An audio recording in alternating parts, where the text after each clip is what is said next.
Okay, Jeffrey, here we are at this restaurant that they call the Double Suds Car Wash.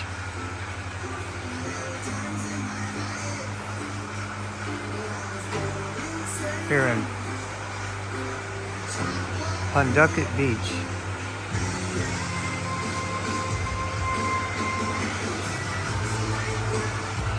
And I'm trying to figure out, you think an American owns this place? Can be.